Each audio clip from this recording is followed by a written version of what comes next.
तारकासुर वध। श्री नारद जी कहते हैं, हे पर्वतराज, गौरी चरित्र से युक्त कथा को मुझसे सुन। प्राचीन काल में रथंतर कल्प में तारके महासुर ने तपस्या से त्रिलोचन महादेव को संतुष्ट कर लिया। बहुत प्रकार से वर पाकर जगत को बहुत अधिक त्रस्त किया। उसे सृष्टि रचन में, पालन में और संहार में शक्ति मद अधिकाधिक हो गया। अपने सम्मुख आने वाले की शक्ति को वह क्षण भर में खींच लेता। इस प्रकार वर से गर्वित हो उस महादैत्य ने अनेक ब्रह्मांडों और ब्रह्मा, विष्णु और शिव को रचा। साथ ही इंद्र आदि संपूर्ण देवगणों को भी बनाया और स्वयं सबका स्वामी हो गया। उसके द्वारा रचे गए सब प्रमुख देवगण महाअसुर को पूजने लगे। स्वयं चारों ओर से अपने रचे हुए ब्रह्मांडों में यज्ञ का अधिपति हो गया। उसने वेदों को बनाया तथा विविध विद्याएं रच डाली। अब असुर तारके ने आकर सभी ब्रह्मा आदि देवगण को कहा, सभी देवता मेरा यजन करो और मेरे वेदों को पढ़ो। मैं सबका ईश्वर देव हूँ और मुझे सदा प्रणाम करो। इस प्रकार उसका वचन सुनकर जब देवगणों ने स्वीकार नहीं किया, तब देवताओं को जीतकर उन्हें बांधकर अपने ब्रह्मांड में ढकेल दिया। आदित्य, रुद्र, अश्विनी कुमार और मरुदगणों को बांधकर अपने अंड में रख ब्रह्मा आदि को डराने लगा। असुर को उन्हें लिवाने आया देख विधि प्रमुख देव अपने पार्षदों समेत युद्ध करने को तैयार हो गए। विधि मुख देवगण ने दीर्घ समय तक उसके साथ युद्ध कर महादैत्य को वरदान से अजय देख वे अदृष्ट हो गए। उनके अंतर्धान हो जाने के पश्चात महासुर ने अन्य ही ब्रह्मा, विष्णु और शिव बनाकर तत्त लोक में उन्हें स्थापित किया। नए इंद्रादि देवगण को बनाकर भी और स्वर्ग आदि में उन्हें रख सबसे पूजा प्राप्त कर वह असुर सर्वेश्वर बन गया। तदनंतर कालांतर में फिर अनेक ब्रह्मांडों को देखा। स्वर्ग में इंद्राणी को देखकर उसके सौंदर्य से मोहित हो निषद नामक दूत को उसे लाने के लिए आदेश दिया। दूत ने जाकर शची इंद्राणी को नमस्कार कर अपने स्वामी के कहे संदेश को जा सुनाया। हे इंद्राणी, तारके के द्वारा भेजा हुआ मैं आया हूँ। तुम्हें सर्वलोकेश्वर विभु असुरेशान ने कहा है कि हे शुचि स्मृति, अति शीघ्र प्रेम से मेरे पास आ जा। मेरे साथ विवाह कर अखिल ब्रह्मांडों के महाराज्य को भोग। इस प्रकार सम्मानित हो मैं तेरे वश में हो जाऊंगा, नहीं तो तू बलपूर्वक खींची जाकर मानहीन होगी। इस प्रकार दूत का कथन सुनकर इंद्राणी चिंता से व्याकुल हो गई। मैं क्या करूं? अब कोई दूसरा मेरी रक्षा करने वाला कोई नहीं है। इंद्र, जयंत और देवगण बांधकर बहुत दूर ले जाए गए। उनके समाचार को मैं नहीं जानती। मेरा कोई भी रक्षक नहीं रहा। उपाय द्वारा असुर पति को वारण करती हूँ। आपत्ति में प्राण बुद्धि वाले जो शक्तिहीन हैं, सब यत्न से क्षण अथवा आधे क्षण अपने विचार के द्वारा बुद्धि में रहने वाले संशय, विपर्य आदि दोषों को दूर करके उत्तम सुख पाते हैं। बलवान को बीच में व्यवधान करके रखने से मैं अपना छुटकारा करती हूँ। इस प्रकार मन से निश्चय कर इंद्राणी ने दूत से कहा, हे दूत सुन, तारके को मेरा संदेश पहुंचा दे। देवगण में विष्णु श्रेष्ठ श्री संपन्न है। उसकी पत्नी लक्ष्मी मनोहर है। हम उसकी अनुचरी सेवकाएं हैं। उन्हें तू ले जा सकता है। तब हम बिना बुलाए ही परिचायिकाएं बन जाएंगी। इस प्रकार इंद्राणी द्वारा संदेश पाकर दैत्य ने प्रणाम कर कहा। उसे सुनकर तारके ने भी इसे सत्य समझा। अब असुर ने दूत को विष्णु पत्नी के पास भेजा। दूत ने वैकुंठ में आकर लक्ष्मी के लिए असुर के संदेश को कहा। तदनंतर रमा दूत के कथन को सुनकर बड़ी उपेक्षा से उससे बोली, हे दूत, मेरी बात सुन, मैं तारकेय के द्वारा काम में की जाने की योग्य नहीं। वह कुबुद्धि वाला अपने नाश को ही बुलावा भेजता है। यहाँ से जल्दी ही बाहर निकल जा। इस प्रकार निकाला गया। वह दूत जाकर असुराधिपति से यथावत बोला। लक्ष्मी द्वारा नकारात्मक उत्तर सुनकर तारकेय ने अत्यंत क्रुद्ध हो अपनी सेना के साथ आकर श्री निकेतन को घेर लिया। अब लक्ष्मी ने अपनी शतकोटि संख्यक शक्तियों के साथ निकलकर उस शत्रु सेना का शीघ्र नाश कर दिया। तारकेय ने लक्ष्मी के पराक्रम को बहुत प्रबल रूप में देखकर स्वयं शस्त्र विद्या में प्रवीण वह उसके साथ लड़ा। तारकेय और लक्ष्मी का युद्ध सब लोगों को भयदायी विष्णु और शंकर के युद्ध के समान हुआ। इस प्रकार युद्ध करते हुए उन्हें 5 वर्ष व्यतीत हो गए। लक्ष्मी द्वारा नष्ट की गई सेना को दैत्य क्षण भर में रच देता। इस प्रकार बार बार नष्ट हुई सेना को बनाकर वह लड़ता रहा। इसके अनंतर लक्ष्मी ने दैत्य श्रेष्ठ को अजय देखकर मन में परम पुरुष अपने पतिदेव विष्णु का स्मरण किया। अनंतर श्रीमान नारायण गरुड़ पर चढ़कर वहां आए। उस युद्ध में विष्णु पार्षदों समेत प्रकट हुए। इस प्रकार प्रलय काल में उदित अत्यंत प्रखर किरणों वाले अनेक सूर्यों के समान तेजस्वी विष्णु ने युद्ध करने से अत्यंत शांत एवं त्रस्त मुख कमल वाली लक्ष्मी को देखा। अत्यंत क्रुद्ध होकर दैत्यराज के साथ खूब चेष्टा पूर्वक विष्णु ने युद्ध किया। तब दैत्य ने क्षण में अपना 2 रूप बनाया और प्रत्येक स्वरूप से पृथक पृथक लक्ष्मी तथा श्री विष्णु से एक साथ लड़ाई की। अनंतर श्री विष्णु ने अत्यंत कुपित हो जो अमोघ सुदर्शन चक्र है उसे दैत्य के नाश के लिए फेंका। तत्काल चक्र दैत्य को पाकर अग्नि जैसे घर को जलाता है वैसे उसे जलाने लगा। तब लक्ष्मी से युद्ध करते हुए दैत्य ने अन्य महासुर को बनाया। फिर उसने विष्णु के साथ बड़ा तुमुल घोर युद्ध किया। इस प्रकार फिर वध किए गए दैत्य ने अपने से अन्य महाअसुर को रचा।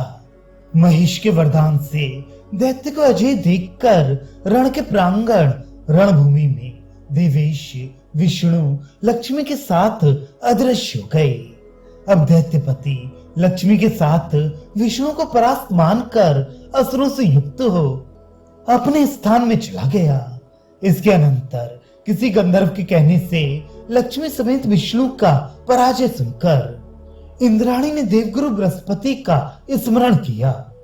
स्मरण करने मात्र से गुरुदेव वहां इंद्राणी के पास आ गए। अंगिरा के पुत्र बृहस्पति को देखकर इंद्राणी अभिवादन के लिए खड़ी हो गई।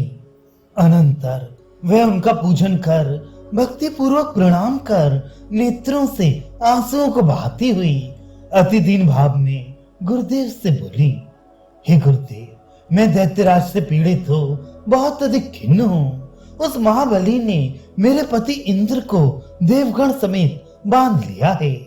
मुझे असुरेश्वर अपने पास लिवाने की इच्छा करता है। उसने दूत को भेजा था जो युक्ति से मेरे द्वारा निवारित कर दिया गया। अब उस महादैत्य ने युद्ध में लक्ष्मी और नारायण दोनों को जीत लिया। वह महाअसुर आज अथवा कल मुझे लेने को आएगा। मैं क्या करूं, कहां जाऊं? मेरी कहीं भी शरण नहीं।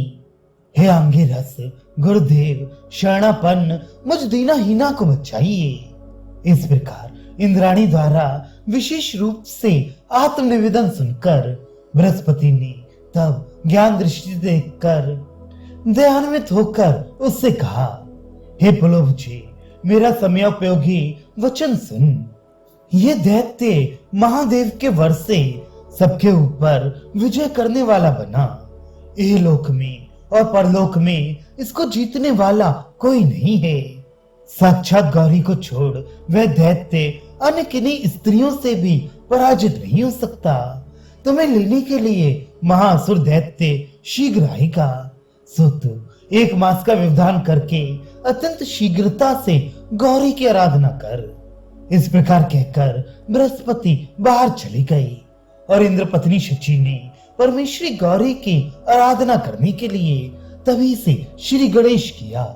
सिंह पर विराजमान चतुर्भुज वाली खड्ग, खेटक, शूल और मुद्गर धारण की हुई मिट्टी की सुंदर मूर्ति कर त्रिनेत्रा चंद्र का स्थान सिर की जूड़े में बना चंद्र प्रभा भासित सुंदर वस्त्र आभूषणों से सजाकर नाना उपहार द्रव्यों से ध्यान पूर्वक आराधना कर पूर्ण विधि सहित आवाहन कर अष्टकोत्तर शतनाम वाले गुरुदेव के बताए स्तोत्र से स्तुति कर भगवती में पूर्ण समाहित मन हो उसी आराध्या के मंत्र के जप में तत्पर हो गई।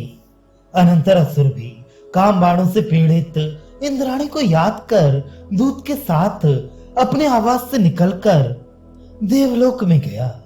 नंदन वन में ठहरे हुए उसने शीघ्र दूत को भेजा। अनंतर दूत विनत होकर इंद्राणी से बोला, हे देवी, दैत्येश्वर आया है, नंदन वन में ठहरा है। जैसे वसंत में खिले पुष्पों से युक्त वसंत शोभाजनक होता है, वैसे अति रूपवान वह तुम्हारे दर्शन की इच्छा करता हुआ तुम्हारे केवल ध्यान में मग्न रहता है। हे वरान्य, तुम्हें लिवाने के लिए मैं भेजा गया हूँ। हे चंचल नेत्रकोण वाली, तू आ शीघ्र दैत्यराज को प्राप्त हो, जिसके वश में सैकड़ों ब्रह्मांड हैं। उस महादैत्य की प्रधान पटरानी हो जाओ। तुम्हारी सेवा में अनेक धाता, विष्णु आदि कारण देव स्त्री समेत रहेंगे। पहले जो तुमने लक्ष्मी बताई थी, उसके साथ जनार्दन युद्ध में पराजित हो गया और अपने लोक को छोड़कर दैत्यराज के डर से भाग गया। तेरा महाभाग्य जीता है जो दैत्यराज तुम्हें चाहते हैं। इस प्रकार दूत का कथन सुनकर वे देवराज की प्रिया शची मन से उस दैत्य दुष्ट की भर्त्सना करती हुई वाक्य कहने में विशेष चतुर मधुर वाणी से बोली, हे दूत, मेरा वचन सुन। जो दैत्यराज मुझे चाहता है वह मैं दीर्घ समय से चाहती रही। अब समय पर सब घटित होता है। अवश्य ही यह असुरों का राजा नवीन रूप में मेरा पति होगा। इस विषय में पति के सुख के लिए 1 मास तक व्रत पालन करती हुई व्रत नियम पूरा कर मैं असुर भूपति के सुख को भोगूंगी। ये व्रत पूर्ण होने पर पति के साथ कभी मेरा वियोग नहीं होगा। व्रत में विघ्न होने पर शीघ्र मेरे पति का वियोग होगा। व्रत के प्रभाव से मैं पति के वियोग के दुख को कभी नहीं भोगूंगी। इसलिए दैत्येंद्र को बोल कि 1 मास के लिए मुझे क्षमा करे। इस प्रकार इंद्राणी के कथन को सुनकर दूत ने दैत्यराज को जा बताया। सुनकर वह भी प्रसन्न हो समय की प्रतीक्षा करता रहा और इंद्राणी ने प्रतिदिन केवल वायु मात्र आहार पर निर्भर रहकर अपने अंतःकरण व इंद्रियों का निग्रह कर आहार विहार वाणी और क्रिया में संयम पूर्वक मनोयोग करती हुई सतत श्री गौरी के चरण कमलों को मन में ध्यान करती हुई स्थिर भाव से 28 दिन बिता दिए। 29वें दिन रात्रि में इंद्राणी ने विचार किया, आज भी देवी प्रसन्न नहीं हुई। आगे केवल 1 दिन का अंतर है। बाद में मैं दैत्यराज के नियंत्रण में हो जाऊंगी। ये मुझे अत्यंत ही विपरीत लगता है, अच्छा नहीं लगता। क्या करने से मेरा मंगल हो, कोई अन्य उपाय नहीं दिखता। इस समय मेरे लिए बड़ा भय उपस्थित हो गया है। दैत्यराज को अपना समर्पण करना तो सर्वथा उचित नहीं है। इसलिए 1 दिन और ध्यान लगा भगवती गौरी की प्रतीक्षा करूंगी। फिर प्रातःकाल होते ही इस देह को देवी के लिए अग्नि कुंड में समर्पित कर दूंगी। इस प्रकार देवेंद्र की पत्नी शची ने जहां भगवती गौरी की प्रतिमा विराजमान थी, उस भवन में बड़ा विशाल कुंड बनाया। दैत्यराज की किसी दूत ने आकर शची से उस विधि के विषय में पूछा। वह बोली, पूरा मास बीतने पर व्रत पूर्ण होगा। कल प्रातः काल मैं उस दैत्य की अनुगामिनी बनूंगी। हे दूत, जा और दैत्यराज को जाकर कह दे, दैत्यपति यहाँ सूर्योदय के साथ ही अच्छी प्रकार तैयार और अलंकृत होकर मुझे लेने आ जाए। शची के वाक्य को सुनकर दूत इसे सत्य मानकर उस असुराधिपति को सब व्रत बताया। वह भी प्रसन्न होकर उस कहे हुए काल की प्रतीक्षा में रहा। अनंतर इंद्राणी ने देवी के लिए सुंदर उपचारों से महापूजा कर कुंड में ईंधन लगा और अग्नि प्रज्वलित कर भक्तिपूर्ण अंतःकरण हो भक्तिपूर्ण भगवती गौरी का ध्यान कर अपनी देह को उसमें होम कर जलाने की इच्छा से सूर्योदय को देख अग्नि की प्रदक्षिणा कर अंजलि बांध प्रणाम कर शंकरी की प्रार्थना की। महादेवी शिवा देवी के लिए नमस्कार हो। मैं इस देह को आपको समर्पित करती हूँ, जिससे भगवती पर देवता प्रसन्न हो। इस प्रकार प्रार्थना कर शची जैसे ही अग्नि में देह गिराने की इच्छा करती हुई आगे बढ़ी, वैसे ही आकाश में वज्र के गिरने के समान कर्कश अकस्मात अति भयंकर घोर शब्द हुआ। उस महाशब्द को सुनकर उसने आकाश में जो ही देखा तो स्वर्णवर्ग के शुकांश जैसा शैलराज के समान उन्नत सिंह और उसके ऊपर विराजी अपनी आराध्या पूज्य मूर्ति के समान आकार वाली महादेवी को देख नमस्कार कर हर्ष से गदगद अंतःकरण होकर इंद्राणी खड़ी ही रही। उस शब्द को सुनकर असुरों के अधिपति तारके अपने हाथ में खड्ग लेकर उस शब्द की ओर आकाश में दौड़ा। उस सिंह को देखकर अत्यंत क्रुद्ध हो खड्ग से आघात किया। वह खड्ग सिंह के मूर्धा प्रदेश पर पड़ने से शीघ्र ही 100 टुकड़े होकर गिरा। अब गौरी ने आयुध को देख रोष से लाल आंखें कर दैत्य के हृदय में शूल से आघात किया, जिससे उसका वक्ष स्थल छिन्न होने से वह गिर पड़ा। अनंतर शीघ्र उठकर दैत्य अदृश्य हो गया। एक क्षण में ही आकाश मंडल में उसने महासैन्य रचा। अब भवानी और दैत्य की सेनाओं के बीच महायुद्ध हुआ। गौरी के निश्वास से उत्पन्न मार्तकाएं अवंद कोप से क्रुद्ध हो कोटि कोटि गण से युक्त हो दैत्य सेना से लड़ने लगी। उन मार्तकाओं के द्वारा अपनी सेना नष्ट होती देखकर दैत्य गज ने फिर बहुत विशाल दैत्य सेना रची। निमेष में ही उसे भी मार्तकाओं ने विनष्ट कर दिया। अनंतर दैत्यपति ने मार्तकाओं को अपनी सेना से अधिक बलवान देखकर चंद्रचूड़ दिव्य प्रकाश यव्य अंबक शिव की रचना की। वह शिव शूल लेकर गौरी से युद्ध करने आया। उसे देख स्वामी गौरी का पति शंकर मान सभी मार्तकाओं ने अपने हेती अस्त्रों को रख दिया। अनंतर उस शंकरी को निश्चय हुआ कि मेरा पति शिव नहीं है, यह तो दैत्य का बनाया माया शिव है। मायावियों के युद्ध क्षेत्र में शस्त्र छोड़ देना असमीचीन है। इस प्रकार कहे मार्तकाओं के मोह को नष्ट करने के लिए महेश्वरी ने शंकर देव का स्मरण किया। याद करते ही शूलपाणी भगवान शिव अपने पार्षद गणों से युक्त हो आ प्रकटे।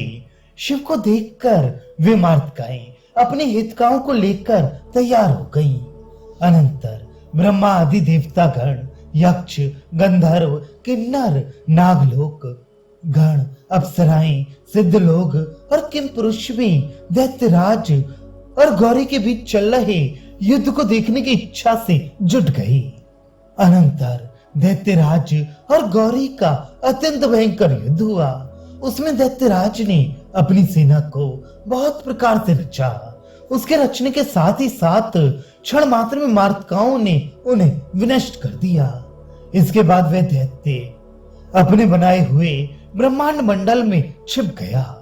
अपने ब्रह्मांड में उसे विलीन जानकर अत्यंत क्रोध शंकरी ने तब क्रोध से समुत्पन्न दिशाएं ही जिसके वस्त्र हैं, बाल बिखेरे हुए मुंडमाला धारण की हुई महाकाली प्रकट की।